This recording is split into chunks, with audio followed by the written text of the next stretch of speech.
Welcome to On the Chain. This is Jeff here with co-host Chip. Welcome back, everybody. Man, today's show stacked.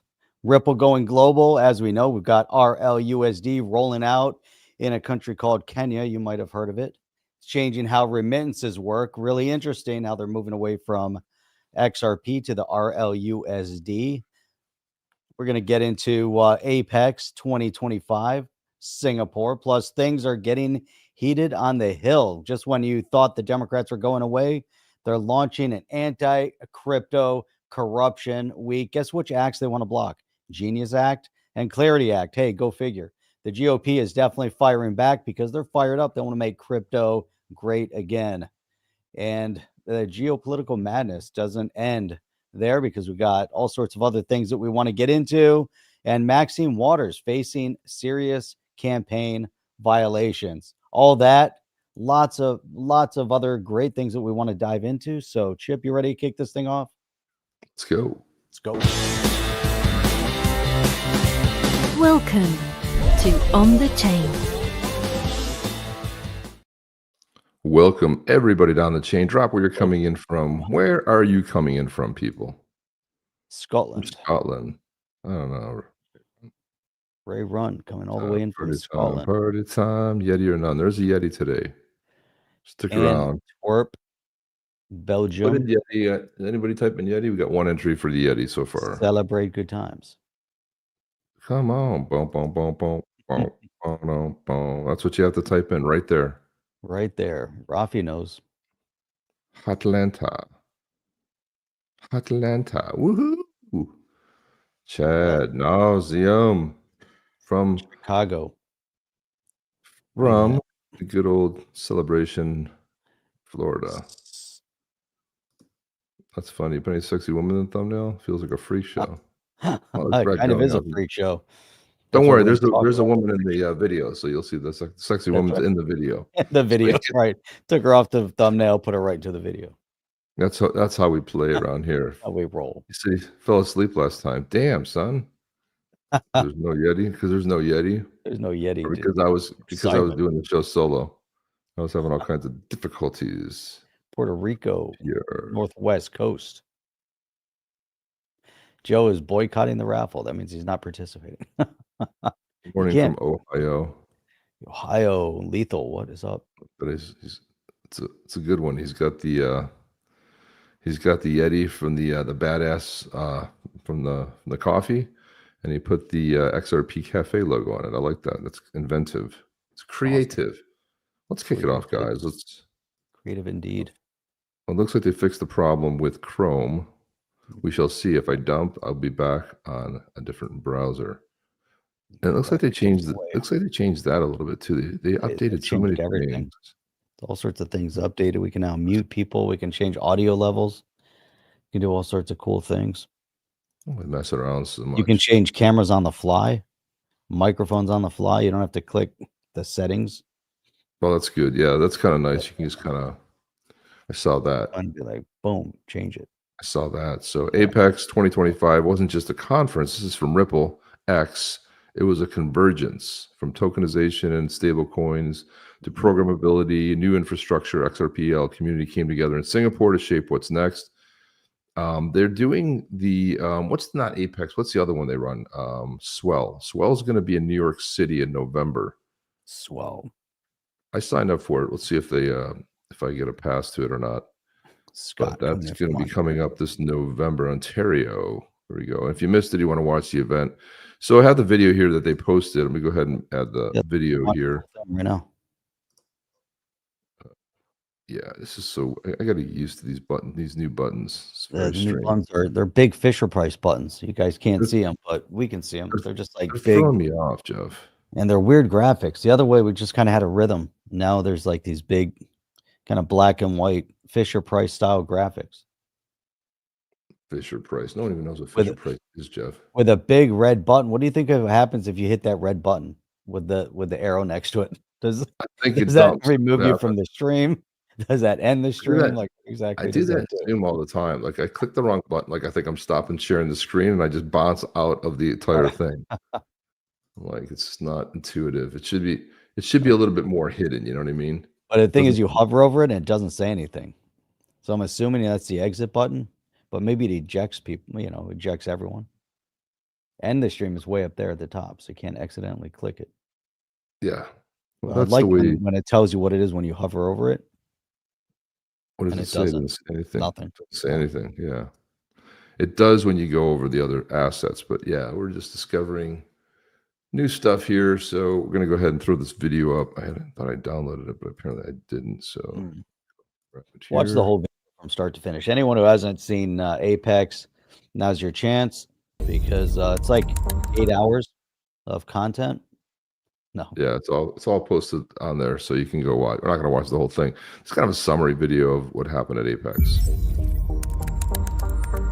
Do it, Apex. Button. Look at that.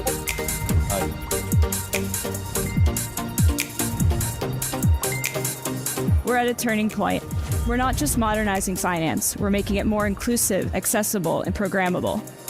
This is a massive opportunity.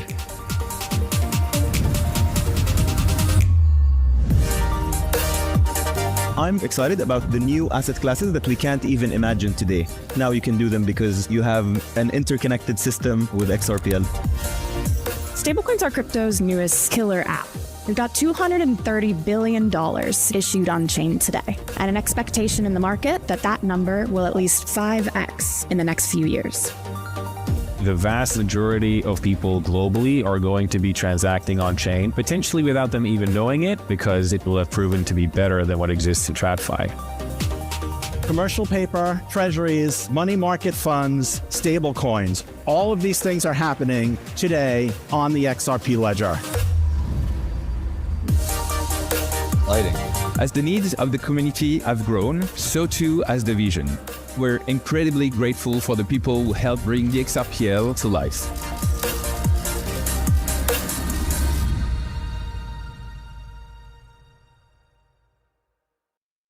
There you have it. There's Yeah, a that's little really bit of cool. it. I like that. And all Maybe of it next is- year we'll go to Apex.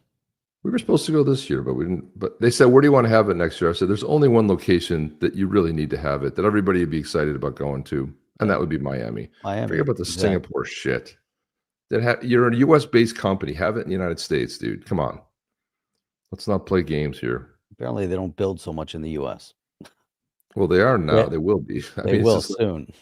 It's like, and they'll probably pick something like San Francisco or New York. You'd be like, I mean, they're having Yeah. the swell in New York. Better not So be San Francisco. Miami seems like the logical location to have it, I would think, anyway. Miami's perfect. That's where the Bitcoin thing is. There's a lot of big conferences that come to Miami.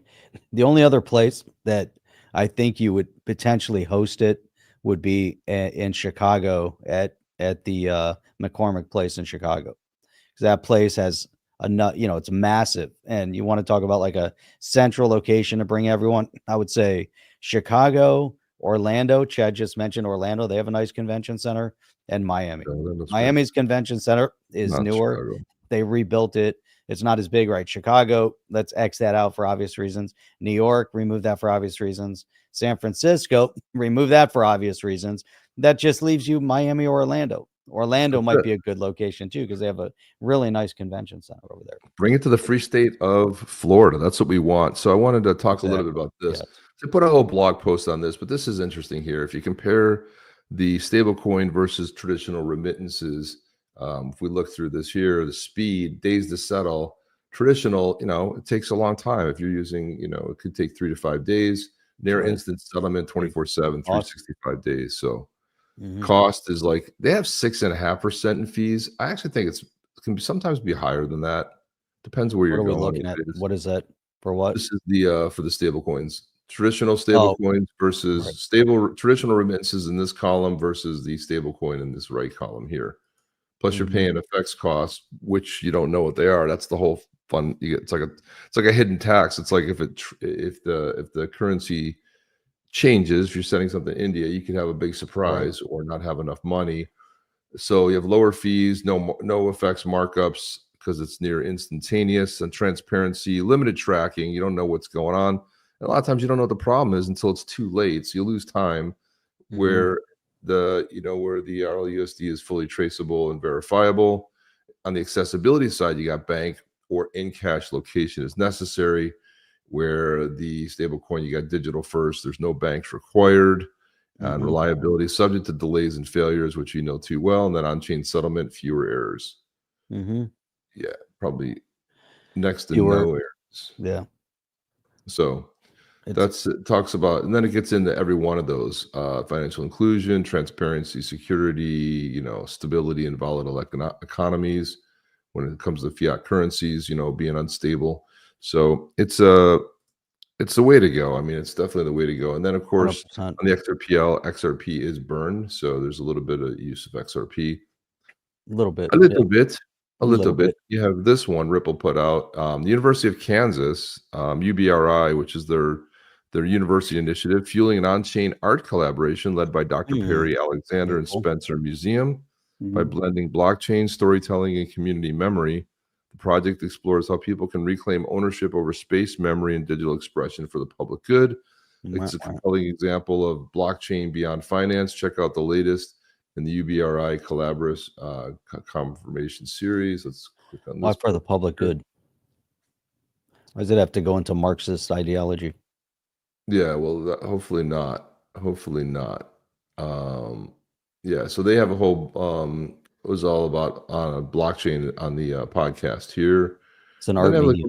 Q&A here, there's a Q&A you can read about how does it shape, but Garlinghouse, he posted this. He said, "Hey, always exciting to see my alma mater, University of Kansas, leading the way in pushing the boundaries of on-chain use cases. This is exactly why Ripple launched the university blockchain research initiative to support academic research, driving new utility and long-term impact of crypto. Rock, chalk, Jayhawk." And if you guys don't know what that means, I put a little, it's the famous traditional chant of the University of Kansas. I'm sure that Justin knows this all too well. Apparently Justin knows it right there.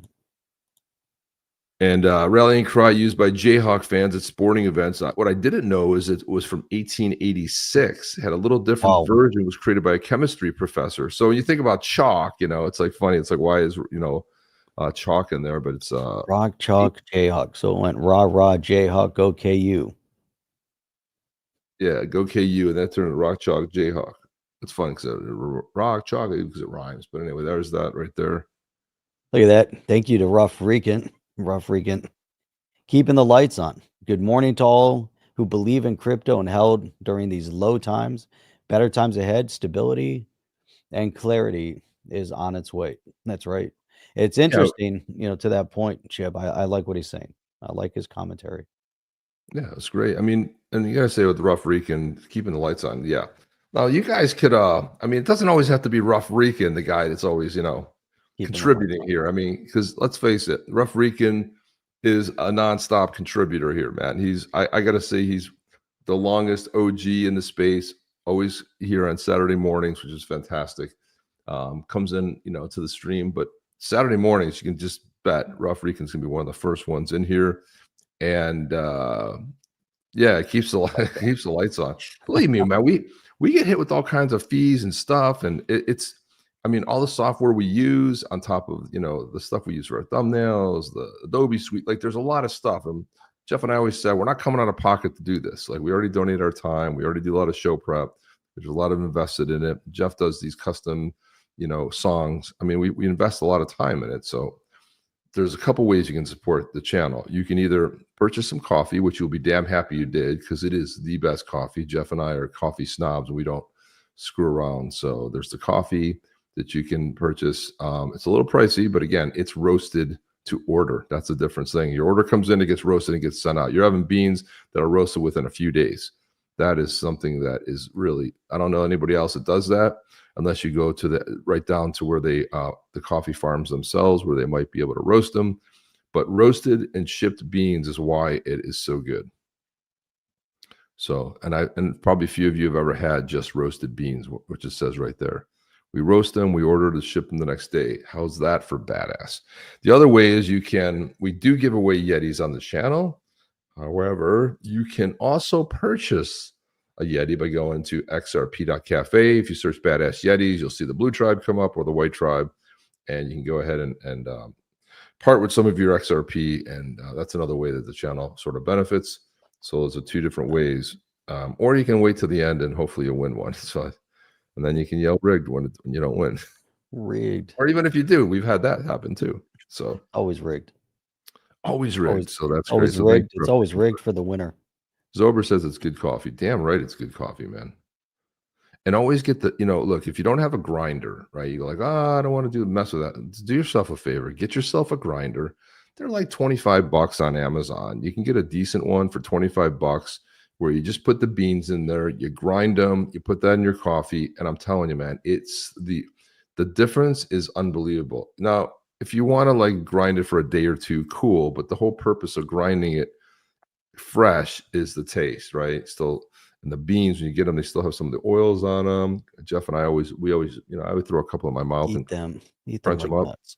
Right. Do that with one of your other beans and notice how the color texture is different and it's hard as a rock. You can actually break a tooth. Yeah. That's all on the shelf 6-8 months. Not as good.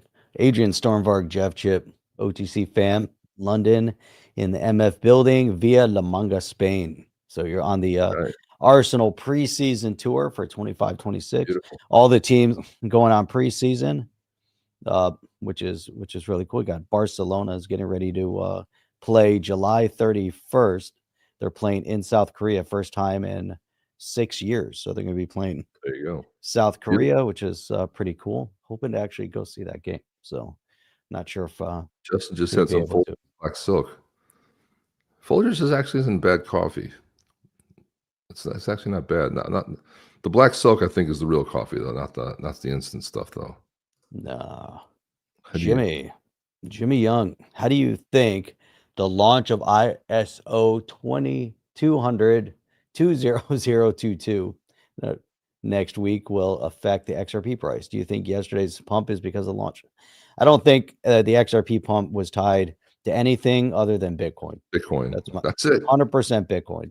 The market went up, Bitcoin rallied. And it was interesting as the market was rallying, I was looking at the S&P index and S&P was down. Everything was down yesterday. Bitcoin up. Bitcoin hit all-time highs, 111, 112, 113, 117. Of course, the rest of the market rallies as a result. That's exactly right, Jeff. And that ISO 20022 has nothing to do with anything. I could be wrong, but it's going to... Usually when good news comes out, you'll see a little bit of a tank in the price. So prepare yourselves for that. Right. It's a lot about nothing. And all that is all the good news, boom, down. Yeah, the ISO, everyone thinks that XRP is ISO 20022. It's not. It's a standard that Ripple uses and that people use. XRP is not tied to that only in the sense that Ripple is. So it's not gonna have any effect. But you'll see all these influencers out there completely get it wrong. XRP is 20022 compliant. No, it is not. No crypto is compliant. It's a messaging system that became a standard, which is going into effect. A lot of orgs are already using it. So it's like the cutoff date of when it's going to go into effect. It's not everybody's going to be like, everyone got the switch? And they'll be on a Zoom call. I'm like, okay, ready? 1, 2, 3. Everybody flip the switch. It's not how it works. And most people are already using it and have already been compliant. Ripple has been for a long time. So when you hear these influencers on what it's going to do and this and that, Jeff's spot on right here. It is only one thing only. It's tied to Bitcoin. And when XRP finally decouples from Bitcoin, which who knows if it ever does, then you'll see it. Now, there were tremendous, incredible volume out of South Korea. It was incredible to see the volumes coming out of South Korea. It was insane in a 24-hour period. But, 7 of 10 people that live, citizens of South Korea own crypto or know about crypto. It's a very forward-thinking country. And a lot of them, XRP is probably one of the more popular ones aside from Bitcoin, but you're going to see a ton of volume. So it's one of the most popular, one of the top, cryptos there too. So yeah, that's encouraging, but nah, man, we've been around this game long enough to know that you can chart everything you want and do this and that, but it comes down to one thing, and Bitcoin is the one who dug the well and made it possible for everybody else. Right. That's it. Bitcoin. What else we got here? XRP is the standard. It's becoming the standard. Yeah. I mean, look, we all want price to go up, but everyone's like freaking out. I was like, so many inbound things, but people are like, oh, the price. I'm like, listen, man, wake me up when it goes past $10. Okay. At least break $4. At least break the all-time high. What are you getting excited about? We've been here before. This is not like, oh my God, look at the price. It's 279. Who cares? When it's 575 or 589, then I'll be like, this is getting interesting. When it rolls around $7, I'll be like, oh. When it rolls around $7 or $8, all your friends that you ever talked to about XRP are going to start calling you and start saying, hey, what do you think about? You're into that crypto thing, right? You're into XRP, right? Should I buy? What do you think? Should I buy? Because all my friends woke up when it hit $2. All of a sudden, everybody was like, oh, great. But when it was 16 cents, nobody wanted to talk to you. No one cared. They're like, oh, okay, crackpot. And I understand that because I was the same dude where my buddy was telling me forever, buy Bitcoin, buy Bitcoin, buy Bitcoin. So when I finally bought it just under $200, I sold it all at $800. Thought I was doing great. Killing it, man. That difference is there was never a precedent where any crypto had passed $1,000. And it was really volatile. It was going 800, 7, 6, 5. So I was like, let me sell at the top. Wah, wah, wah. Sorry. Yeah, here you go, Chip. Do you think XRP will decouple from BTC when the 18 or so pending ETFs get approved?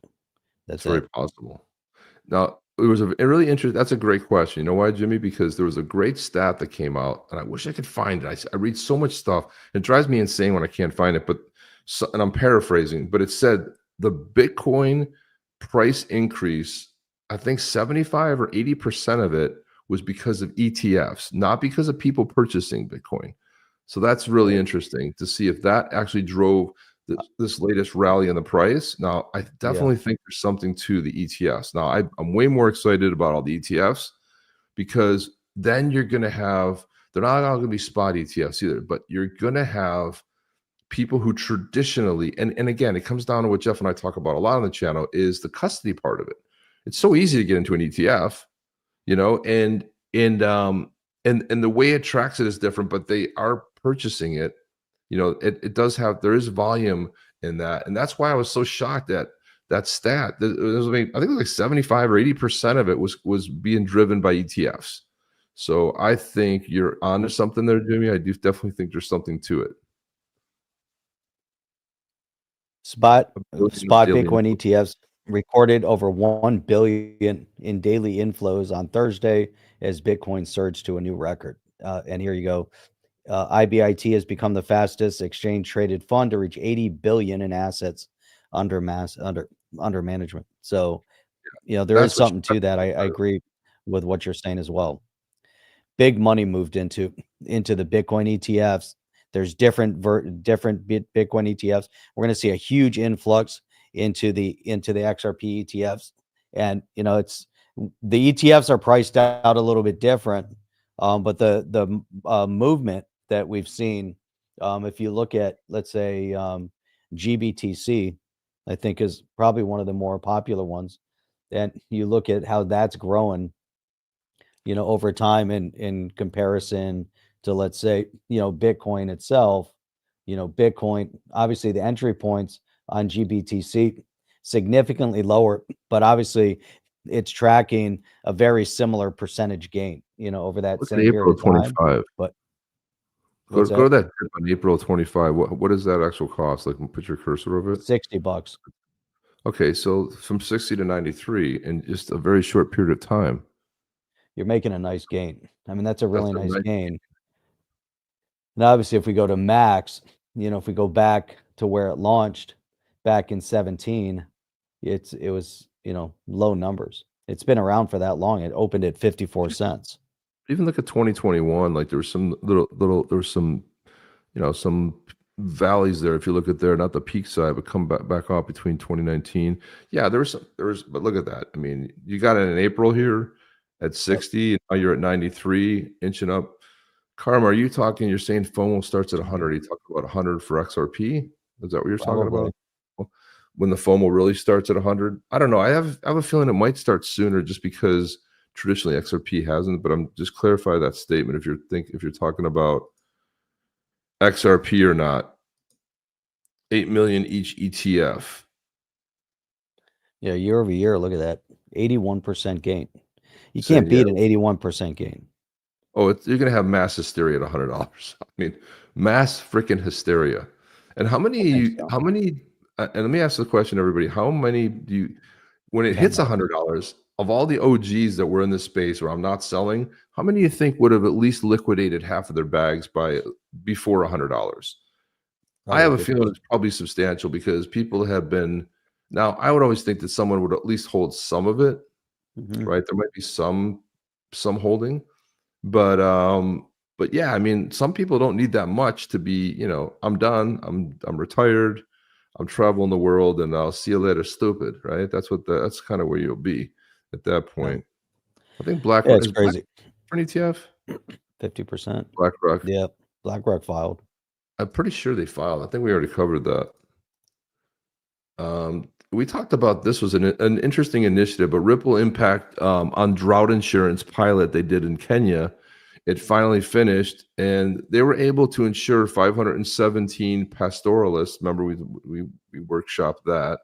70% were women using RLUSD. So satellite data showed favorable vegetation during the pilot period, so no payout was triggered. And it was if there was some degradation in the sort of, they were taking snapshots from satellite, then they would go ahead and sort of reimburse the farmers. So this unused RLUSD rolls into the next pilot phase, and it provides coverage for the same pastoralists for the next high risk season. So that's a kind of a cool thing that they're doing, right? They're able to figure out and create this fund so these farmers are not out any kind of significant amount of money, because I mean their livelihoods are tied to the farming, and if that takes a dump, then they're in bad shape. And Jeff, this right here, go ahead. What do you got there? I was saying normal. Oh, Andy was just saying normal people take some profit. You must, or you lose. I don't take profits. I'm not normal. That's the problem. That's what a lot of people say anyway. Not a normal Mark dude. Mark said if we can get $10, I'll watch the live stream shirtless. All right. Oh, You're on. look, if we get $10, you're coming on the stream shirtless, my man. That's what I'm telling you right now. From wherever the hell you. If Flair's F assets give good enough returns, I may never sell my XRP. Absolutely. And I got to tell you, Flair is really, I'm really just very bullish. Oh, well, that's okay. We're only going to see it from. I have to say that Flair, you're right about that. Flair is really taking. I have a feeling Flair is really going to blow. I really think it has a potential to blow. I haven't. I saw my first XLM video in a long time where a guy was talking about XLM, and I was like, dude, how weird. Like, I haven't come across anybody even talking about it, even on channels I used to follow, because when I got out of Bitcoin, I went into XLM, then in XRP. But here we go. Here we go. There she is, Auntie Maxine. And you remember we had, who was it, Tom Emmer? No, it was Warren Davidson who we was talking about Maxine Waters. He said, she's the sweetest lady. We call her Auntie Maxine. And when you go in her office, you're talking to her, she's the sweetest person. He was saying that when we had him on the show. He was like, she's sweet and she's very easy to talk to and everything. But then, you get her in front of a camera and she starts, must stop these people, go to their businesses. And, he was contrasting that who she is in her public persona is very different than her private persona. And Ellie Terra put this out to counter the GOP's crypto week. So you have Maxine Waters and Stephen Lynch. They're launching this. Get this, Jeff. Anti-crypto corruption. The same old tire narrative that Bitcoin is used for nefarious purposes. All of crypto must be bad. I'm like, I don't know how many decades it'll take to catch up to all the nasty stuff that's happened with fiat currency. So they want to rally the Dems to block the Genius Act, the Clarity Act, and the anti-CBDC bill, warning they paved the way for what they called Trump's crypto corruption. So they're bitter. They're bitter after FTX collapsed. They have no more slush fund chip. So now they're just gonna. Well, they took it away with the USDIP, and there was that other fund that was fund all these little like shell companies that were finding their way back into the Democrat coffers. Now you have the DNCs crying poor, right. Got money because we were fueling all that stuff. Dude, they're on their heels. Oh, you know what? we're supposed to have a guest on. Oh no, he wasn't able to make it. Okay, I've been lining up some political people to come on the show, but this isn't the person that we'll get on. We will get him on soon once I speak to him. But there's somebody running against Debbie Wasserman Schultz. Debbie Oh, Wasserman amen. Schultz is the Please, God. congressional rep for Broward, part of Broward County. And so there's a guy running against her who comes from crypto. That's So he's great, dude. a little bit secretive. Hopefully, he's starting to come out, and we're going to hear a lot more from him. And as soon as I can connect with him, we're going to have him on the show, and that's going to be outstanding. And I don't know the full extent of what he's done within crypto, but it's going to be fantastic. So it's going to be the first time in a long time that we're going to have a candidate that could bring funds, the right number of the right amount of money to potentially remove her for the, and the Democrats don't want that, from Maxine Waters to Debbie Wasserman Schultz. They don't want to remove her. Debbie Broward Blabbermouth. County's in play. If you're a Rush fan, if you're a Rush Limbaugh fan, you know her as Debbie Blabbermouth Schultz. I'm going to have to start keeping alive the phrase for the people in Rio Linda. I'm going to have to bring that in for the people. That was one of my favorite things that Rush used to say. And if you guys are long-term listeners of Rush, passed away a couple years ago, but this was like, if you were getting an education and knowing exactly, he knew exactly what was going on. I think that's where I spent a lot of my academy years on the Rush Limbaugh show. Listened to him all the time. Rush was great. Yeah, he was the best of the best. I mean, there was nobody better than Rush to understand exactly what's going on. There's some people that kind of come close, but I always find something that I don't like about them. Like, they're kind of weird about this or wishy-washy on that, and But yeah, thanks for that, Chad, for putting that out there. The kisses matter. DS equals rat. That's right. It's definitely a rat. Bruce. She's a rat. And she's conniving. She's not intelligent. I've had multiple opportunities to talk to her over the years, and it's always a travesty. It's hard, dude, because we live in the blue section, like Palm Beach, Broward, and Miami-Dade counties. Is that blue patch that you see on the map of Florida that's blue? Now Miami is turning red in a lot of areas, but it's still the blue. It still predominantly goes. I mean, the Fort Lauderdale area, that whole, it's predominantly still Democrat. I don't understand why. We have a chance. There's some interesting things, some interesting PACs that have risen up recently, and there's one called the Freedom Fund, and so that's going to be a really good one. They will start raising significant amounts of money that will be going to candidates. And so the initiatives of all these PACs is turning Broward red. And there's a high probability chance. The biggest problem is that Broward County, a lot, if you go from the RPOF to the local rec, they kind of ignored Broward County because they looked at most of the races as impossible to win. So they never ran anybody. So how do you win if you don't run it? And the people that ran weren't quality candidates, weren't able to raise the kind of money that they needed. Because if you take on a Debbie Wasserman Schultz over the last number of years, the last guy that ran, Chris Eddy, got 45%. The woman who ran before that, 45%. Candidate before that, 42 to 45%. But you can't win with 45% of the vote. So the problem is none of them have raised the epic amounts of money that you need. You bring in the PACs, you get, 20 million, 30 million, all of a sudden, you have a change. And those are the types of numbers that you need to win, so it's but their tentacles go deep, so it's really interesting how they orchestrate. And it's not just, you look at the vote breakdown. Florida right now has a large percentage of Republican voters.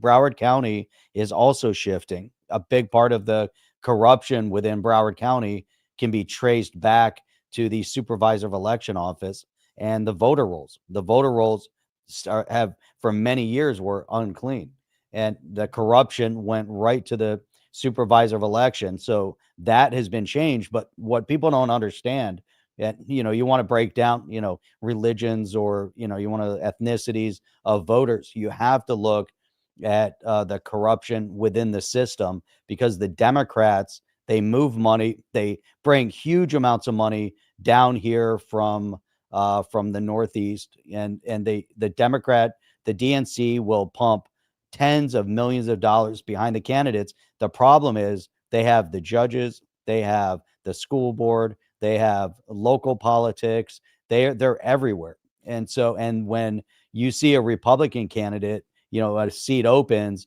you'll see contention between the candidates. The Democrats fall in line. They always fall in line, and they're always supporting each other. And so that's something the Republicans have to learn. And then you wonder why Democrats continue to win. It's because money comes down from Washington. They realize when they got to back them up, they send all their money to back them up. And Republicans, they don't do that. The Republicans run against a powerful Democrat. No Republican money goes to them. So, but then a Democrat will run and they get backed by hundreds of thousands, if not millions of dollars. And so you wonder, you know, so there you go. XRP. The cowards from Broward. The people in Broward as the cowards from Broward. Yeah, pretty appropriate. Yeah. I'm flying out to Fort Lauderdale at 6:30 a.m. tomorrow. Dinner. Nice. I'm not gonna be around. I'm blasting off right after the podcast. But yeah, what's up, Jimmy Young? 6:30 a.m. That's an early flight, man. We have the show tomorrow night. Use the DMs, yeah, tomorrow night show. Hopping to DCA out of another yeah. Non-ISO. Shoot us a DM, Jimmy. Yeah, send a GM, dude. Broward County, Amir stuck in Florida's ass. There you go. But it's changing. It's definitely changing. If you have Miami is red, you've got Palm Beach is purple.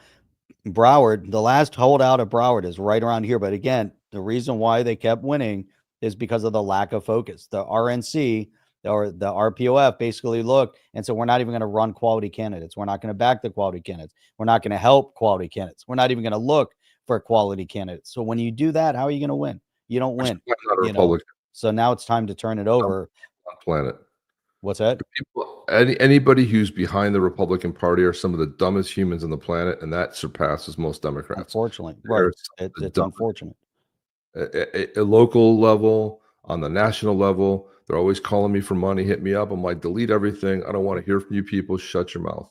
If I want to donate, I'll donate directly. I don't need you. So I dislike them quite a bit. And look at this. Oh, Maxine Waters campaign smack with $68,000 fine for violating election laws. No, not it isn't so. She had to pay over $60,000 fine to avoid going to court after a Federal Elections Commission investigation found the Congresswoman's 2020 committee violated several campaign finance rules. Citizens for Waters and its treasurer, David Gould, was accused of failing to accurately report receipts and disbursements and knowingly accepting excessive contributions. As you know, there's a cap on what people can donate. If you're at Maxine, you're like, doesn't apply to me.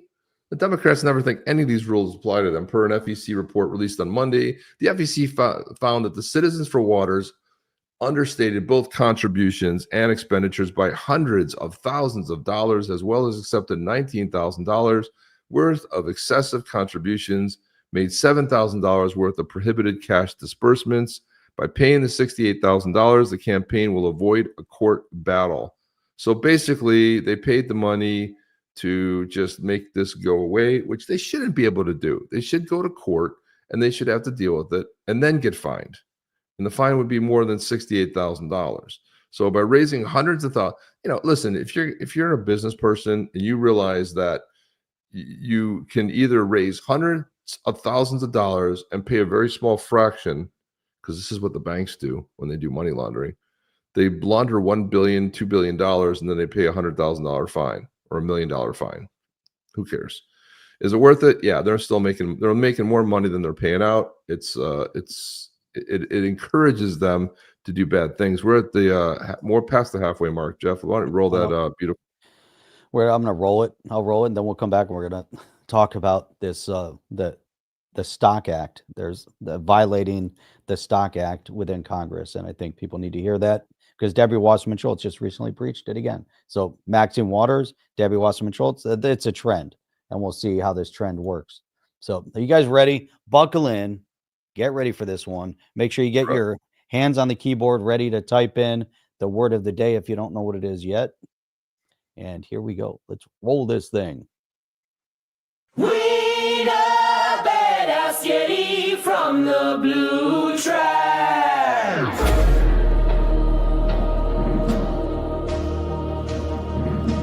Word of the day, you got your Zalman wallet ready. Why? 'Cause this is gonna be epic. It's time to claim your legendary blue tribe Yeti of the clan. Frostbite.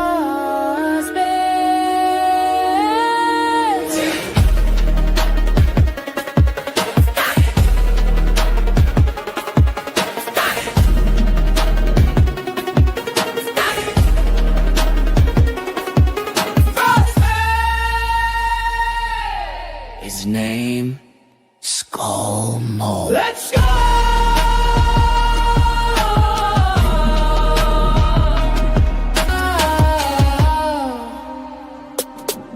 On the chain, badass Yetis, born for battle, made for legend. Claim yours or be forgotten. Badass Yetis, on the chain is on the chain.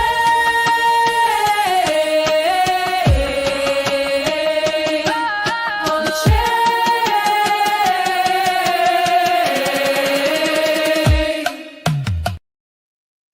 On the chain is on the chain, she said. She's On the right. chain is on the chain. Go to onchain.io, onchain.io, where you can check out the recordings of every single one of these podcasts that we've done. You also get a list of every single in-depth article that we've read in order to put all this together. Sometimes you'll see like 30 articles and we'll cover 2 of them. But go in there because we've gone through every single one of them and skull mode. I love how, Chip, how the song, you get the music and then it changes the pronunciation of the name to be very Nordic. Like it knows automatically. You can't get most of the English words right, but you're right. It always gets the, Always gets the Skull. Norwegian skull. always gets the name mode. right, which is really wild. You have a small amount on Uphold.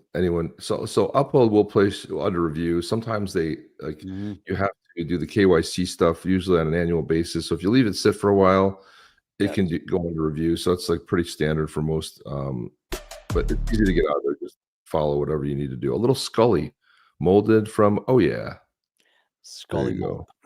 So just to wrap up on this one, Debbie Wasserman Schultz did get caught out, just like Maxine Waters did. There it was campaign violation, but this is where we don't hear how all these things are orchestrated. And we could probably put GOP members that have Of done course. the same exact thing. It goes across the board, but you got to be very cognizant of it. It's interesting because in this case, somehow she was on a committee that impacted the whole gold fund and everything, but she purchased shares. And then on July, so let's see here, it says disclose the purchase of shares July 2nd of 2025. The thing is, the purchase occurred February of 2024. The requirement of the Stock Act is that they report and disclose within 45 days. So I think February of 24 to July of 25 goes a little bit further than 40 days. I don't know if my math is right there, Chip, but it seems like it goes a little further than 45 days. But this, it's not the first time that Wasserman Schultz has been criticized for late disclosures, with previous violations reported in 21 and 23. So this is nothing new, and it just keeps going. The delay in reporting has raised questions about potential conflict of interest. Why? Especially considering that her position on the House Appropriations Subcommittee on Military Construction that influenced decisions impacting military defense contractors. And so then we kind of go through, here's some other shares here. The Viasat purchased shares in October 24, valued between 1,000 and 15,000. Viasat produces military communication. Alamos Gold purchased shares in 22, realizing a substantial 244% gain. Mag Silver purchased shares in January 24, resulting in a 114% increase in value.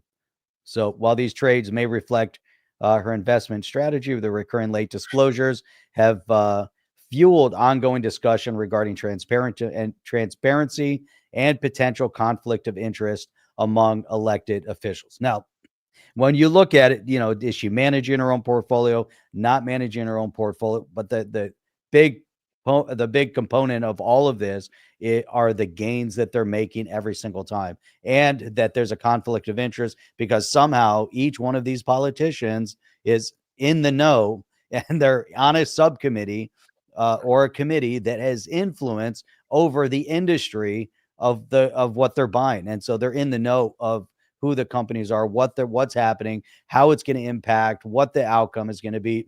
And then they go off and they buy, and they make it look a little innocuous, where they'll say, oh, it was between 1,000 and 15,000. Okay, you buy 15,000, but then it has let's say a 244% gain, 200 or 100%. So now you're doubling your money, right? And that's just one trade. And so they do a whole bunch of little trades like that. And there's other, it's crazy how they, can get around this. And, Maxine Waters has made huge amount. Nancy Pelosi's made huge amounts. Elizabeth Warren made huge amounts, doing all this stuff. But yet they want to talk about the Trump crypto corruption. So they want to block two of the most important bills right now in front of Congress, that are referencing the crypto industry, and they want to block them because they want to talk about corruption. They are the masters of corruption, the kings of corruption. That's a really nice way you said of legalized insider trading is what it is. That's right. I did, without saying it. Yes. Without saying it, that's exactly what it is. Like, it's legal if you're in Congress, it's legal to have insider trading information. If you work in a company or you don't disclose something, then you go to jail for a long time. But if you're in Congress, hell, man, you just follow Nancy Pelosi's stock, and you can find out. You too can make a bunch of money.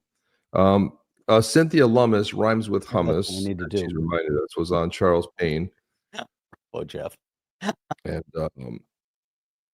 she's on with Charles Payne, and here she is. Gears here, because the other big topic on Wall Street should be a big topic. She's a U.S. senator who's a Bitcoin maxi, and she can't get the maxi out of her mouth. Every once in a while, she'll say digital assets, digital assets. She'll run right back to Bitcoin this and Bitcoin that and Bitcoin this. And everybody wants to talk. Everything's paired to Bitcoin. This is no exception. On Main Street, and that's Jay Powell. You also believe, along with many others, that he should resign now? I do. We've had enough hiccups with Jay Powell. Obviously, inflation was not transitory. Obviously, other nations are now reducing their interest rates more quickly than the United States. My biggest beef with Jay Powell is the manner in which the Fed has managed bank supervision, and now we see the expenditure of an obscene amount of money to create a beautiful new addition and remodeling of the Federal Reserve building. It's just too much. It's time for a new Fed chairman. I would support Charles Payne for that position. Thank you. Look at me, I'm going crazy. We finally have somebody who can communicate in a language that the American people understand. Camera's bumped. Well, I appreciate that, and I appreciate everything that you're doing. Really, you are ahead of the curve. You were talking that happens and doing to me things sometimes, that no one you got to thought exit the about, tab. again, a year ago. You got to log back coming in. to fruition. Senator Lummis, thank you very much. You got to exit and log back in, unfortunately. Dude, I don't know what's going on. That's it. You got to log out of the tab and log back in. Otherwise, the tab's missing. No. Second, I'll be back.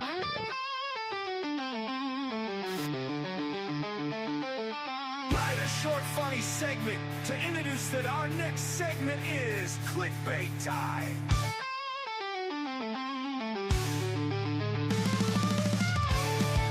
Clickbait. Here we go. Going through our there's that Jay Powell. All right, how do we get out of this? There we go.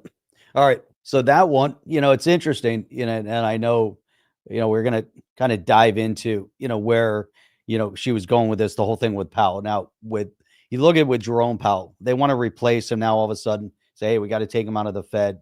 But what about auditing the Fed? What about shutting down the Fed? What about, how do you actually, orchestrate this? Why now? What are they looking at? And so there's so much more that goes into it. And yes, she wants to talk about, wants to get into the Bitcoin, or, as they focus on everything. Let me see. Here we go. This is, let me see. And Charles Payne would be, a great replacement. And that's one of the notes we had. Let me see if I wasn't sure if, see if we went through this whole thing. Oh, here we go. Here's one. Got to bring this one up. Oh, we got some really good videos. Chip, are you back? I got the videos. You got all the videos. Chip puts the videos on his tab just so it just streams a little bit better off the Mac. But if you got the Jamie Dimon one, but now you've been crashing. I got the Jamie Dimon one here. Between the two of us, banker Jamie Dimon criticizing. This is one of the first times I've really ever agreed with Jamie Dimon, but he's spot on here. Democrats, he said, quote, I have a lot of friends who are Democrats, and they're idiots. I always say they have big hearts and little brains. They do not understand how the real world works. Almost every single policy rolled out failed. Kind of reminds. Jeff, you've said that for years. Yep. And then Marco Rubio, I was surprised. He had some very strong words. Did you catch this the other day, Jeff? Check this out. Motherfuckers, don't stop these wars. President Trump is going to come down here and beat the living shit out of every single one of them.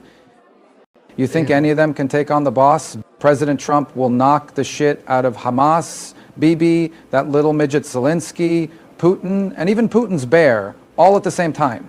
Okay, gotta go. Later, losers. Bear. Later, losers. I was like, wow, that's pretty strong words. Rubio's getting tougher and tougher as time goes on. I mean, it's incredible. But talk about corruption. This was remember Stacey Abrams out of she was the one who was running for governor, and she claimed for 2 years it was stolen. Well, it was stolen for her, but it wasn't stolen for Trump. Well, check this after all the corruption. Stacey Abrams got $2 billion just before we took over. $2 billion. $2 billion. Yeah. And it was a rush to get her the money. And that was environmental. And nobody knows what she was doing. But $2 billion. If you got 2 million, that's a lot. If you got 200,000, that's a lot. But this was $2 billion was given. Lee, do you want to talk about that? And the other one that was even worse? EPA has now canceled over $22 billion worth of contracts. $2 billion going to this NGO that Stacey Abrams was tied to. They received only $100 in 2023. And then the Biden administration gave them $2 billion. The director of the Greenhouse Gas Reduction Fund saw his former employer get $5 billion. So $20 billion went to just 8 NGOs, and they're all pass-throughs. And then they were giving it to other entities. Many of them were pass-throughs. And what you have is all these extra middlemen, they're taking their cut. And the taxpayer ends up getting screwed. They're losing out on all this hard-earned money. They can't afford to have the federal government waste.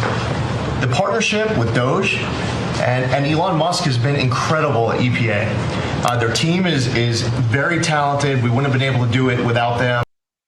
I mean, that's amazing, Jeff. The whole idea that, see, what the reason that Democrats are really pissed at Trump, he cut off their money supply. He cut off their oxygen, basically.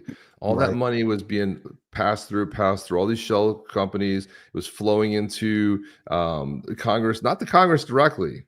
Like maybe Elizabeth Warren wasn't getting it directly. And I'm just using her as an example. We don't know this is true, but it was family members that it was going into, kind of like the way the Biden family funneled it into their family members. So it was just bad all the way around, Jeff. They were getting all this freaking money, and everyone's acting like it's no big deal. Like, why aren't they going to why aren't they going to jail? Here's Senator Kennedy on Comey and Brennan. This is chock full of one-liners in his one, Jeff. I know Mr. Comey and I know Mr. Brennan. Neither one of them, in my opinion, should attempt more than 6 of the 10 commandments. They're not very nice people. They're not ethical people. I know people who have worked with them closely. And if you talk to people who've worked with them closely, those people will tell you that they're about as popular as male pattern baldness. What's scary about both of them is that they think that they're competent. They're not. I would hire the guy who salts the fries at McDonald's before I would hire either one of them, but they think they're competent. They think they're smarter and more virtuous than the rest of us. And they acted on their political beliefs. Brennan, for example, Mr. Brennan was one of the ones who told the American people that the Hunter Biden laptop wasn't real, that it was Russian disinformation. They're just not honest people. And if they broke the law, they should be held accountable. They're also just, they're like so many in Washington, Harris, they're so arrogant. Lyndon Johnson used to have an expression. He'd say, that guy's so arrogant, he could strut sitting down. Well, that's the way Mr. Comey and Mr. Brennan are. Those two have done more to destroy the American people's confidence in the FBI and national intelligence than any two people I can think. They're about as popular as male pattern baldness. Where does he get this shit, Jeff? I don't know where he comes up with this stuff. I mean, it's like he's so on the funny. fly.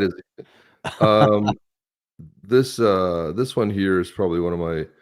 So Newsom was on a podcast and people were laughing at the way he was sitting because he was sitting with his like legs crossed like way over. They're like, no man sits like that. And and he was making these weird hand motions. So someone took that and put it on the famous music clip here.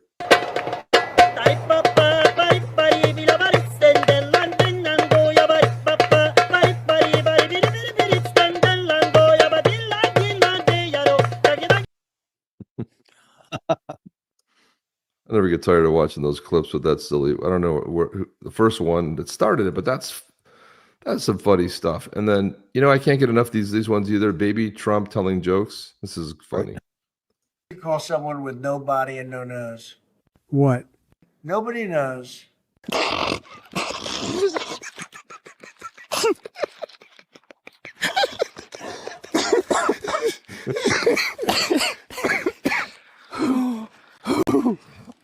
I don't trust stairs.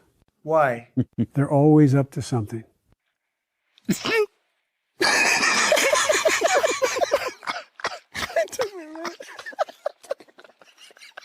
What did the janitor say when he jumped out of the closet? What? Supplies.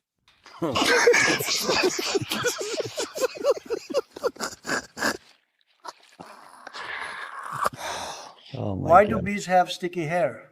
Why? Because they use honeycombs. Oh my God. That's funny. Yeah, the laughing is the best part when they're sitting around Yeah. Oh yeah. telling dad jokes. I mean, God, they're so stupid, but the laughing and the way they crack up is just the best, man. Oh yeah. It's the best. Oh my Well, God. let's type in Yeti. We got to have a drawing here, people. Pretty soon. We got to have the drawing here. Let me see. So you know what happened? My browser actually crashed. It was the whole thing was flipping around Yeah. and doing weird shit. That's never happened to me before. I don't know what is going on, but Hasn't happened. We've been having all sorts of browser shit issues. it was completely unstable. I don't know what happened, Jeff. It was very strange indeed. Yeah. So Well, while you're looking for that, we're gonna pull that up.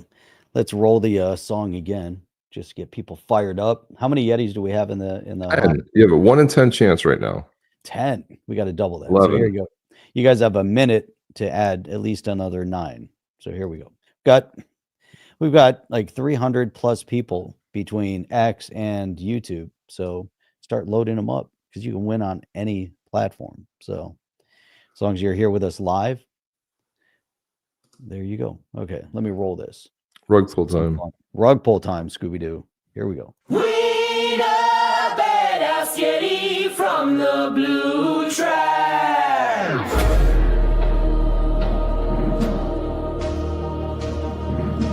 Word of the day, yet you got your Zaman wallet ready. 'cause this is gonna be epic.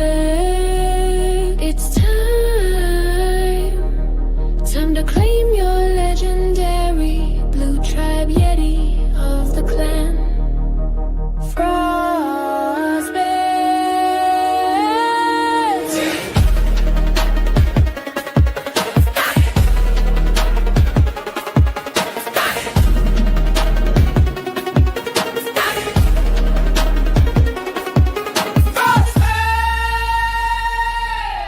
His name, Skull Mold. Let's go!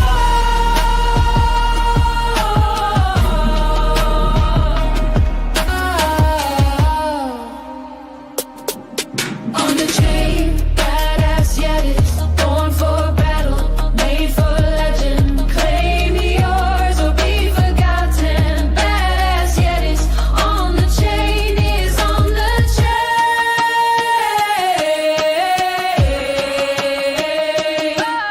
On the chain.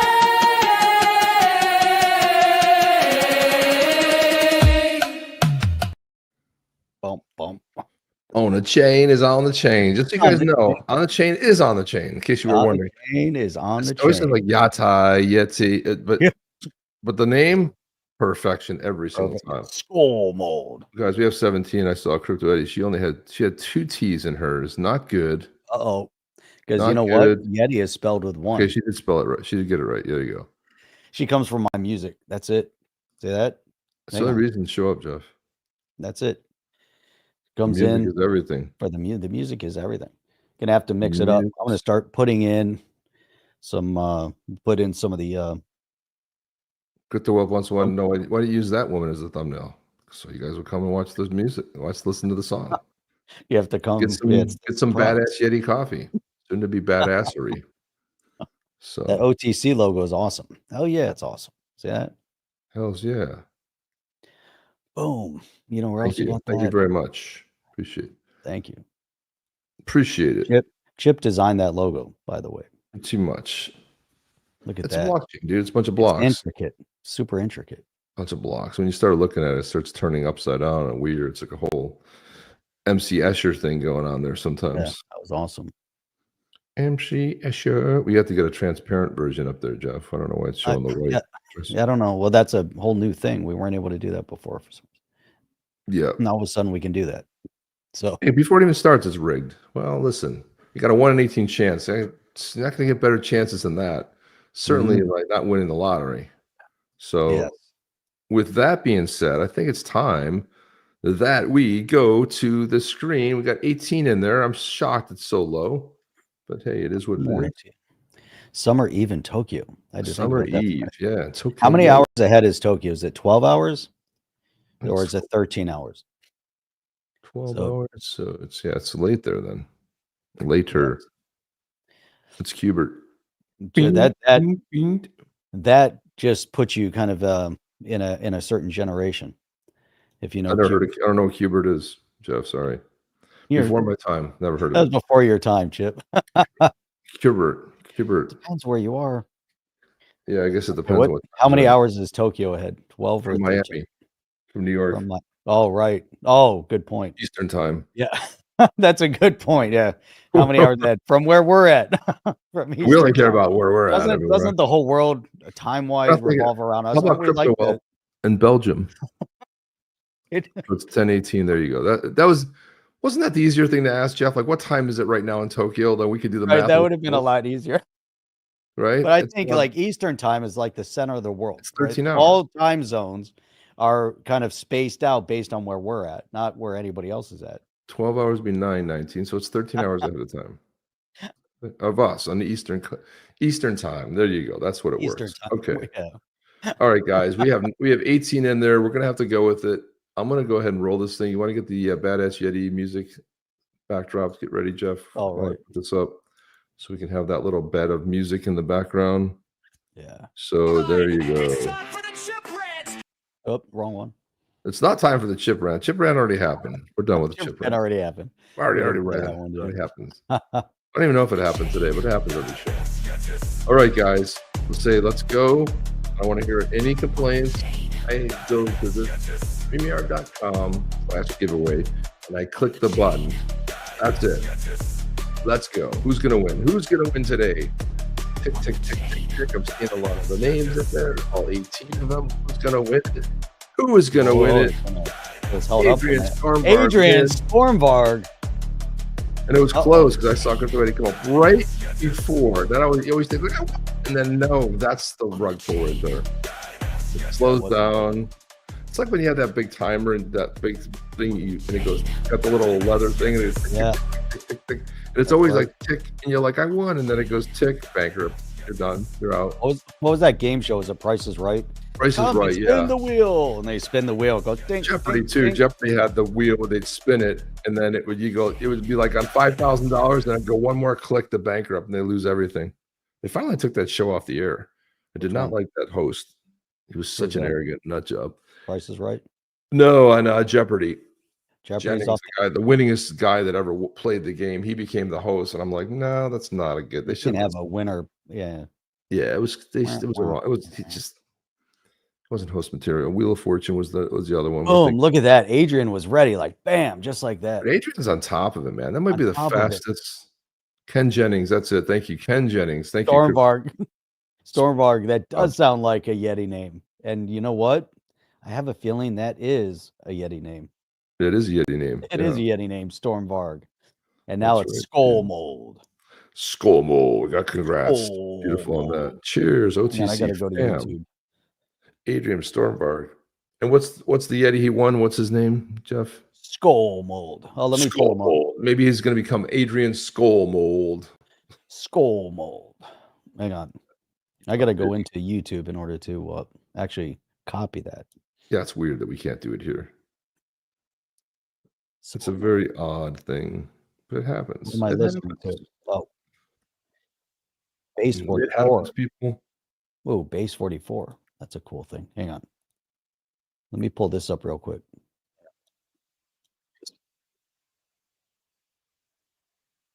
YouTube is playing an ad in the background.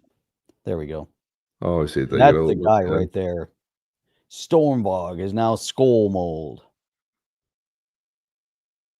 Oh, Visual Vendetta put his up there too. That's beautiful. Where are we? There we go. So first, before I send this over to you, just to show you, this is Skull Mold right there. Here he is, badass from the Frostbeard. Look at that detailing. Guy's got armor pants. He's got shorts on. He's got like a Q-tip weapon, but that's actually kind of more. That's hard. It's not soft like a Q-tip. It kind of looks. The guy's got like cotton like Q-tip, hair. So he's got a Q-tip weapon, but that's hard. So when you bash somebody, that's actually rough. So if you hit somebody and you drag it down the side of their face, cause a little damage.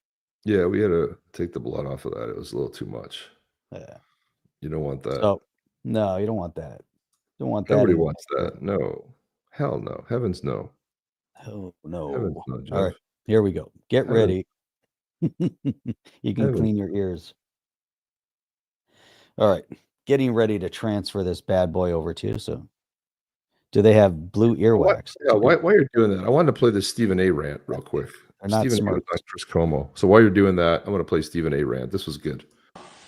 No matter what you may think about him, if you are on the right, you could not ask for better than what he has done, because what he has done is what they have said they wanted and have been trying to get done for years. And even they admit that he's doing their bidding, yet they're in an uproar because the Department of Justice said there's no client list and the Epstein file case is closed. Really? I mean, I'm wondering I got to talk. Listen, it takes Stephen A., who's, he's been sharp. He's been criticized Trump. The guy, I swear to God, he's like, he's like on the edge of like the crossover. But when Stephen A. starts making a lot more sense than anybody on the right that's going ballistic over this, and he's pointing out the fact that we're 6 months in, 20 of Trump's of the executive stuff, his campaign promises that were in the executive order were codified. And it takes Stephen A., who's a self-declared Democrat, on the Chris Cuomo show to beat it into people. Like, I thought this was a great rant. I love Stephen A. I love listening to him. I listen to his podcast. I might not always agree with them, but I'll tell you what, the guy makes sense a lot. To Steve Bannon, I got to talk to him. I got to talk to some of these people, the Tucker Carlsons of the world and everybody going crazy over the Epstein client list. That's what you're concerned about? I mean, you've got such a hard on for the president that you are losing your mind with all the things. Again, if you are a member of the right, you're a centrist, you're a leftist, you can't be too happy with what he's doing. But on the right, you have the audacity to look at this man like he's I don't want to be facetious, but you're treating him like he's the Antichrist right now because of the Epstein list. Exactly. That's what you're mad about? I do find myself a bit shocked by that. I'm like, damn, I expected folks on the right to have a lot better things to complain about than that. But they really, I don't even want to bring up his name, but you know who it was that was crying on his podcast, a few days ago because the Epstein list wasn't released. Really? Really? I mean, Stephen, I can't believe it. It's unbelievable, dude. Chip, give us a little bit of a rant on this, because I was real, I find that, he brought up some of the legacy media types, but even within our community, I just don't understand, and I get a lot of the crypto people are libertarians, and I had a rant in a meeting the other day where I put libertarians on the left side of Democrats. I put them in the worst category. But the point though is that there's so many people that you think were Republicans, and they're coming out because of the Epstein files. To his point, give us your thoughts on it. I want to hear what your thoughts are on how people have come out, even on YouTube, even on Twitter, and say, after all of the progress, 5-6 months in, and this is what they get a hard on for. Well, listen, I mean, Trump I think part of it is he's been doing things pretty fast. Like we have this expectation that things move like this, right? But Trump has this amazing ability to survey the board and make shit happen. So would you have ever guessed 3 months ago that the Democrats in Congress, Jamie Raskin of all people, would be on the floor saying, we demand it gets released? The Democrats, 90% of Democrats are in it. There's probably 10 or 15% of Republicans in there, but it's probably mostly all people from the left are demanding. And then Elon Musk is in on it because he's out there on X saying, hey, you know who else is in this? Steve Bannon's on the Epstein list. So then Bannon's on there. We got to go. Trump's on there. Bannon's on there. So they go all crazy. Now, if Trump had anything to do with it, damn well, if they're trying to throw Trump in jail, trying to sue him over what's happened in the Southern District of New York because he didn't properly value, Mar-a-Lago, damn well that stuff would have been out. They were going through it. They were looking through everything. If they had something on Trump, that we all would have known about it. Right. But exactly. Elon Musk and Trump's in there, poking the bear. Bannon's in there. The two people they hate the most on the right. And what people fail to mention is, has anybody been paying attention to the Diddy trial? James Comey's daughter was the prosecutor. Now, any other time, Diddy would have gone up for life. He would have been thrown away the key. They didn't let certain stuff come out in court, that certain things that weren't admissible. He didn't. I mean, the RICO charge was to me, the RICO charge didn't belong there. RICO's charges are usually organized in some way. Diddy wouldn't be pulling off, or wouldn't be responsible for RICO charge. But all the other stuff, he's probably going to do 2 to 3 years, maybe Jeff. Maybe he'll get off on house arrest. But if you haven't figured out, every time Trump makes a move, you got one of these corrupt judges that is trying to stop him.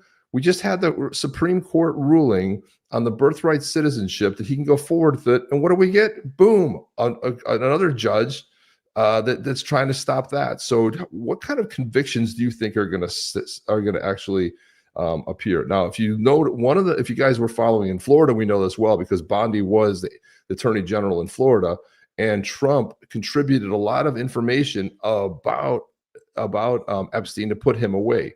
and there's you have the attorney on record talking about the fact how Trump coordinated in a lot of stuff and how he gave him a lot of information to help put him away. You don't think you think Trump is gonna basically screw over his campaign promise? One thing I know about Trump is he always, he at least will deliver on his campaign, but he's got 3.5 years to do it. And so the midterms are going to be big. And on the lead up to the midterms, do not be surprised if things start dropping and leaking out. And they said they don't have it now. Well, what do you think they're doing? They're setting up the deep state. Oh, we don't have nothing to see here. It's all good. And then you watch people, and then they got to clear out the 3-letter agencies. Because all of a sudden the evidence went missing. We don't know what happened to it. It just disappeared. The files just got deleted.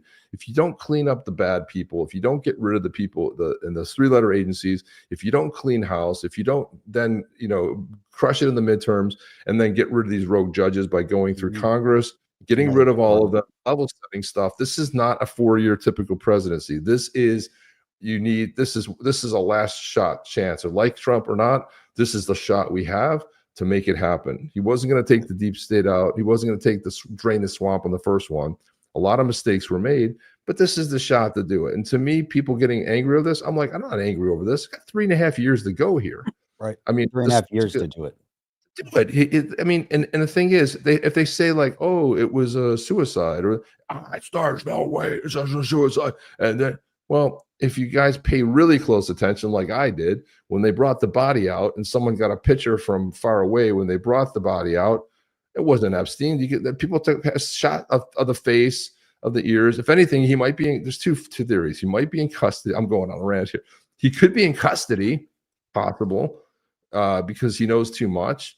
But the fact is, what they trotted out on a stretcher that they loaded up into an ambulance after a supposed suicide, it's hard to find, but there are photos out there of that face compared to Epstein's. The ears are different, the nose is different. He didn't change his face, so something's got to give. So if they say they don't have the evidence in their possession, probably a true statement. They don't have it. Doesn't say they don't have it somewhere. They might not have it in their possession. And when Pam Bondi comes out and says, I have the list on my desk, well, she released the list. We already knew the list. It's nothing new. I mean, so people, I don't know if they pay. And what I'm really surprised about are the people on the right that are losing their shit over this. This is ridiculous. And you know what? If 3.5 years goes by, and I know John Deaton's been posting about this and that, and Trump this and that, and I go in there and I just speak my mind. I'm like, well, let's see what happens after 3.5 years. Let's see what happens.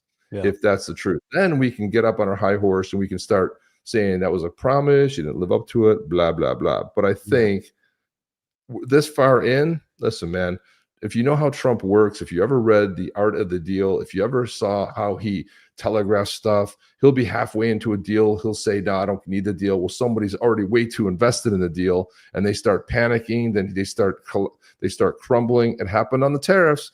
But dude, read the book. It's so transparent in the book.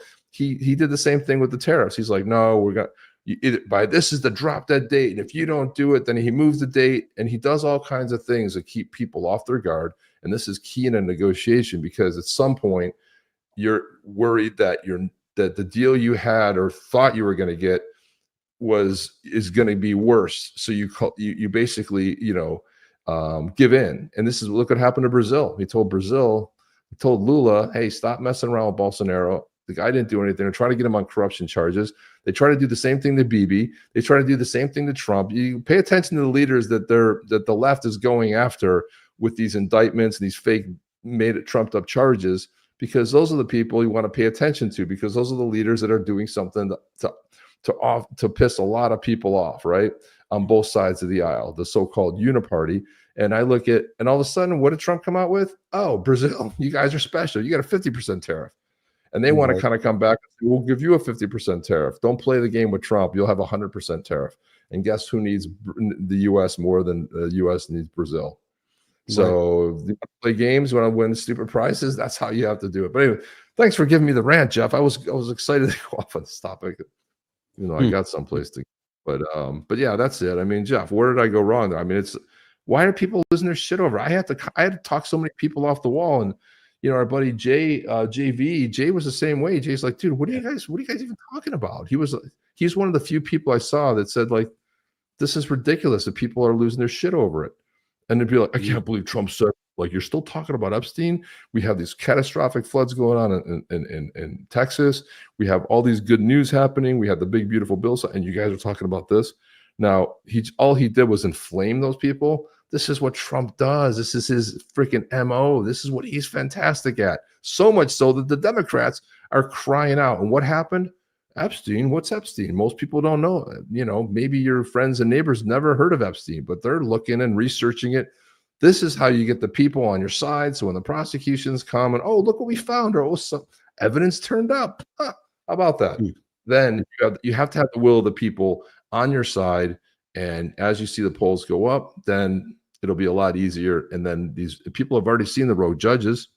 They already know what the judges are. I mean, we've had more rogue judges in these districts come out and try to stop Trump, more in the Trump administration than the whole history of time going back to George Washington. But I'm sure it's a coincidence. Right. It is a coincidence. No, Chip, you're 100% spot on. I mean, it's amazing to me. You know, we're 5-6 months into this thing. 5-6 months.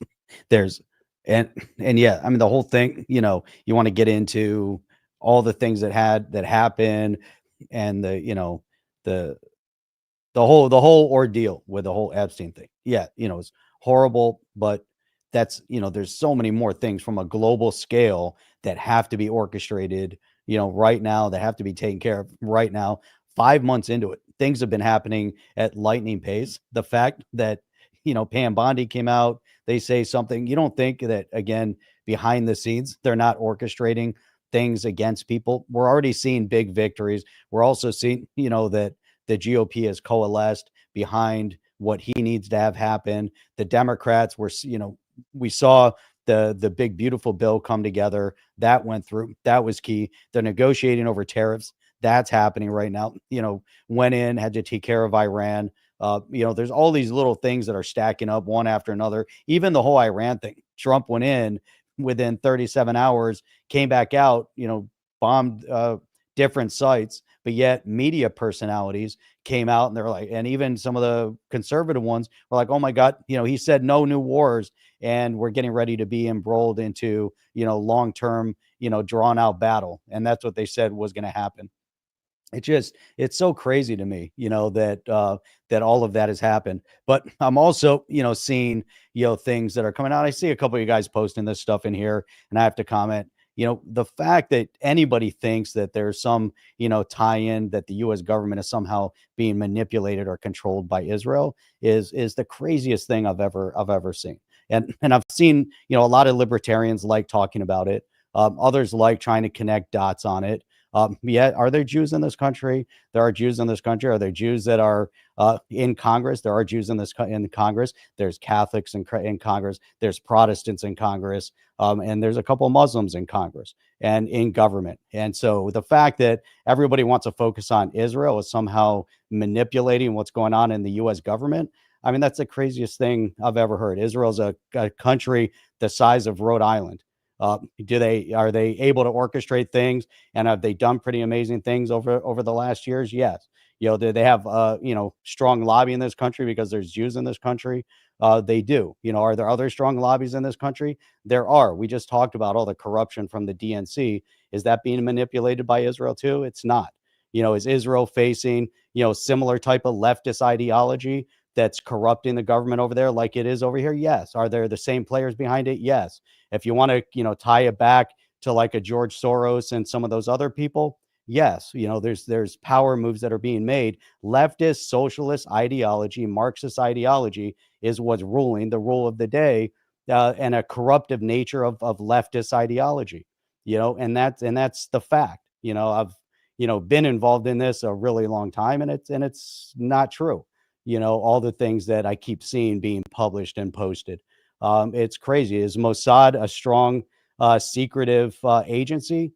It is. They just pull off one of the most historic actions in history, what they did with the pagers, and even how they infiltrated into the Iranian government.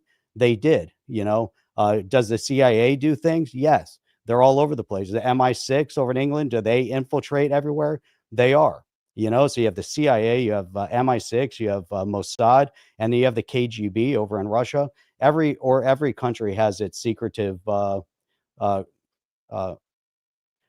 as their secretive groups that do things, you know. But it's crazy to me. People keep wanting to focus and mislabeling Zionism. I mean, that kills me. Also, you obviously don't understand what Zionism means, You can explain and 100 the times, Jeff. terminology. Although the whole concept of Zionism is that a Zionist is someone that believes in Israel as the Jewish national homeland, and that's it.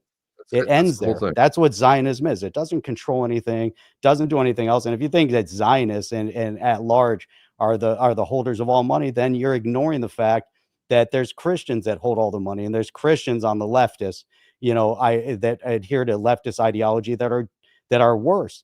You know, they're equal, you know, equally bad. You know, so why would we ignore that? Why are we going to ignore all the Islamism around the world? Think about all the Islamism, you know, then the Islamists in this country that have infiltrated our government at this country and in Europe. Look at the fall of Europe. Europe's about to collapse. Sweden, England, France, and across the board. You know, why are we going to ignore that plight? You know, that Islam is getting ready to conquer Europe. But you know what? The Islamists are very good at also utilizing anti-Semitic rhetoric against the Jews and labeling Zionism. And this is where the libertarians buy hook, line, and sinker into the Islamist ploy. And that's the corruptive nature, is that you want to, that when people believe that, they're listening to the socialist Marxists that are labeling the Zionists, because for the most part, those that support Israel, Christians and Jews, they support a strong Israel. They're typically conservatives. They're not leftists. They don't adhere to leftist ideology. They're not socialist Marxists. But the ones that want to destroy Israel and want to label this, you know, with this mislabeled terminology, are the same ones that want to topple this country. And now you have the Islamists that are behind it. And the Islamists are the foot soldiers, and they're all over, and they're destroying Europe right now. So we want to talk about false narratives. Let's look at the real narrative, what's happening, and let's take a look at the collapse of Europe, because it's imminent. It's imminent. The United States is the last bastion of freedom.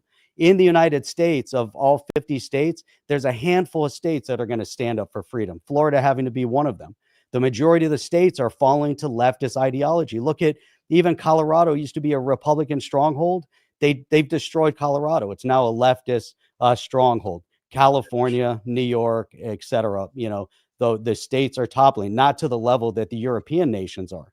You know, the European nations are definitely falling. But look at, you know, XRP Plumbing says it's not a country, nor is, of course, it's a state. How is it a racist terrorist organization? And it's not stolen land. That's a false narrative. That's going to adhere the fact, who did they steal the land from? Themselves?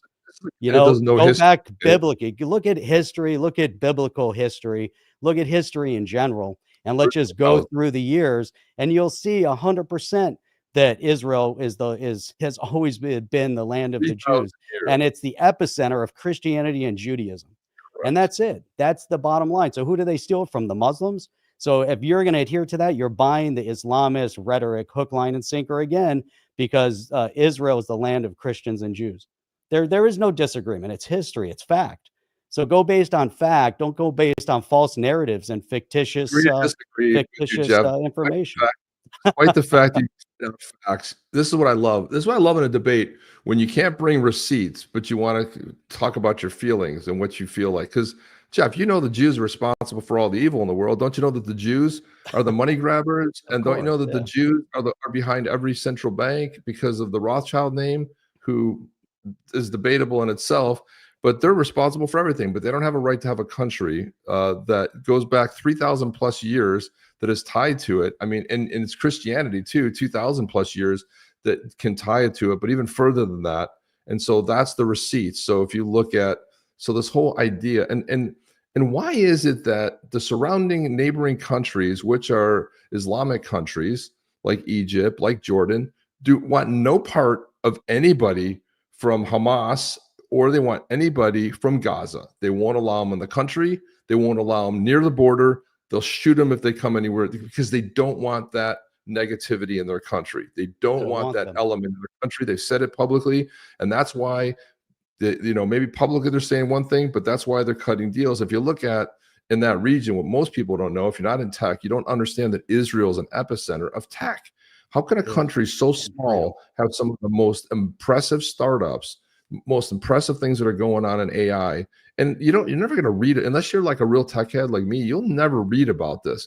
But I deal with companies from Israel all the time, and there's some of the I mean, I'm always shocked that they create these amazing countries. I mean, these amazing companies, and most people don't even know that. But there's the tech. There's a lot of stuff going on. But these whole narratives get me crazy because I have to like battle people online. I'm like, you just don't know your history. You don't understand, and even recent history from when, you know, going back to the 40s when Israel became a nation. Like if you look at all the era, it's in you know, and that's another. I gotta go, but I'm just saying that this is for another time. But this whole thing is like, you know, you bring the receipts. If you want to bring some receipts, bring them. And I'm talking about some factual proof. If not, it's just a feeling you got, and you want to because there's always someone to hate. But I'll tell everybody when Israel is gone.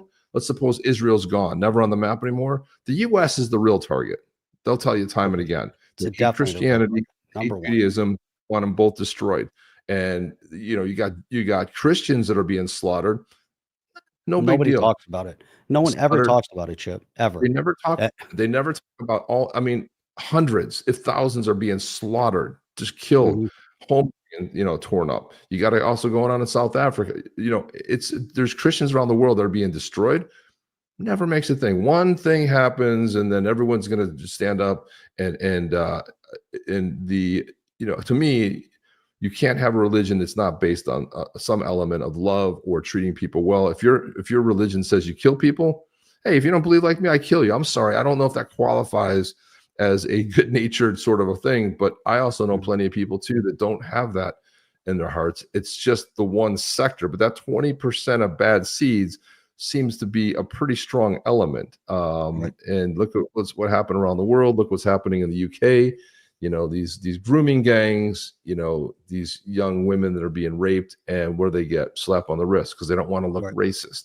And it's not about being racist. It's about doing the right thing. If somebody does that, you gotta, there has to be a consequence. So when there's not a consequence, it's free reign, man. The door is open. Go do it as many times as you want. What's the worst happens? You get deported? Whatever. You can always go back to your crap hole country. You know, that's why that guy that does the marbles, we'll have to play that when he talks about poverty. You know, he puts the marbles in. U.S. takes another million. It's the greatest thing in the world because the first time you can understand on that level that none of it matters. And the best, the main thing that matters is making those countries better, having those countries do better things for themselves, because you're not going to solve it, and that you're not going to bring them in here. Everyone's like, oh, the U.S. and they're throwing people out. Well, great. Open your doors.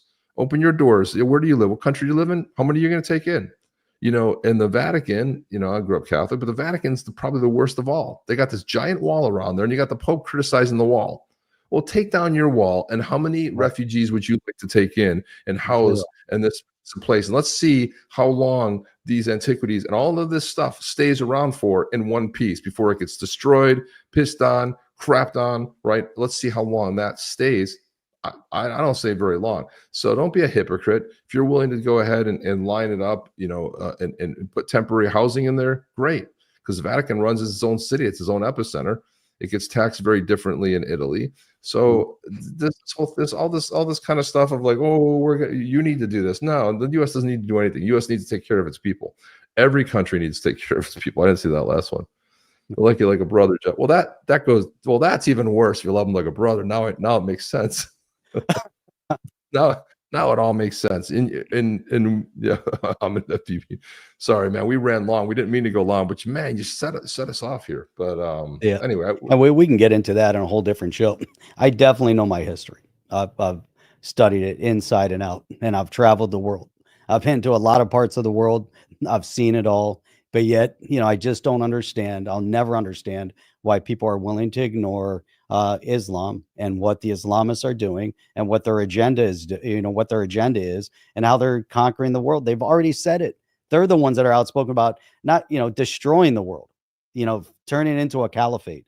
But yet people want to ignore that, you know, and Christians are going down harder than, It's crazy to me. Why won't people speak out about Christianity? I just don't understand why people won't defend. Why isn't there, Christian Zionism? Let's look at it, for Christianity. Let's save Christianity. Let's save Judaism.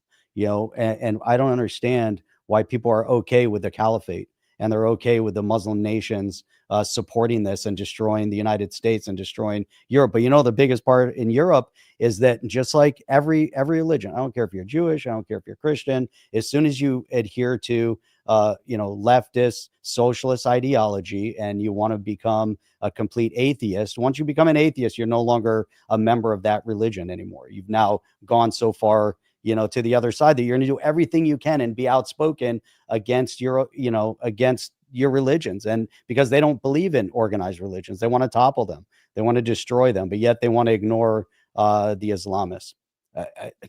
There's Europe right there. Jim D says it right here. The Vatican Wall was originally put up to defend against routine Islamic invaders and looters, right? And you had the Crusades, and people like, all the Christians were so evil. They were reclaiming what was theirs. It was stolen from them, right? And then OSW says the Crusades started because of Islamists. Read history. Exactly. This is exactly what I was saying. It's like, I mean, people go like, oh, the Crusades were so bad.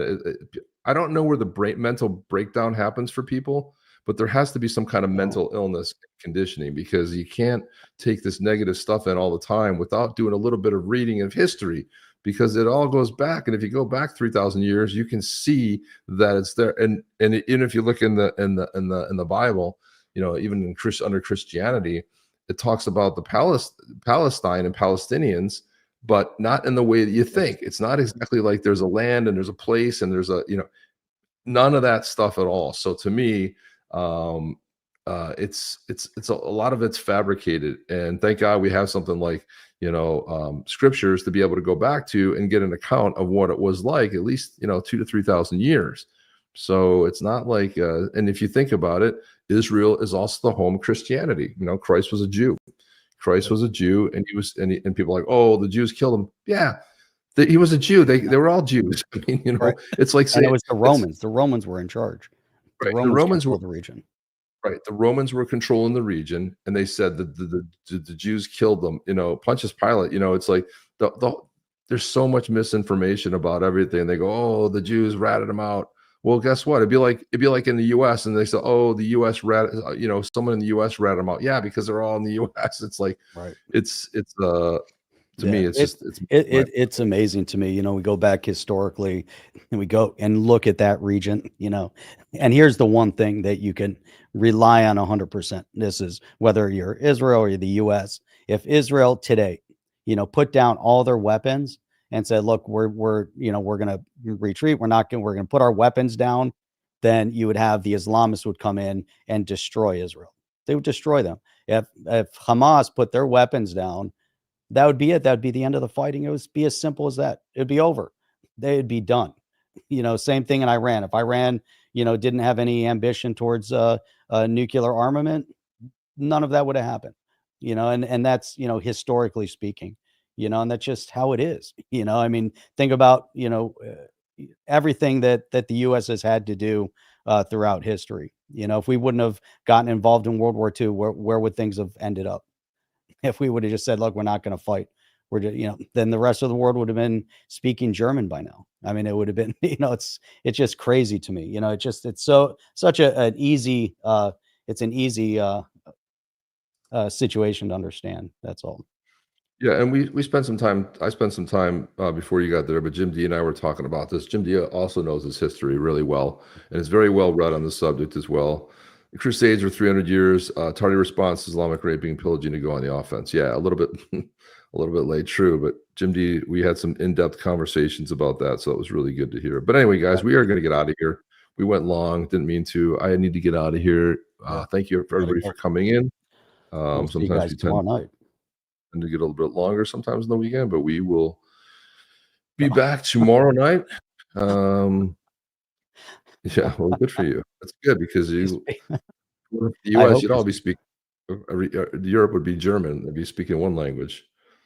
Just remember one thing: what makes up a country? Language, culture, borders. You lose any one of those, you're done, man. You're done. Pack it in. And if you lose 2 or 3 of them, it's over, baby. And that's why Europe be conquered. And maybe 300 years from now, crusade. Right. Yeah. Hopefully. All right, guys. On the next one. Chip and Jeff out.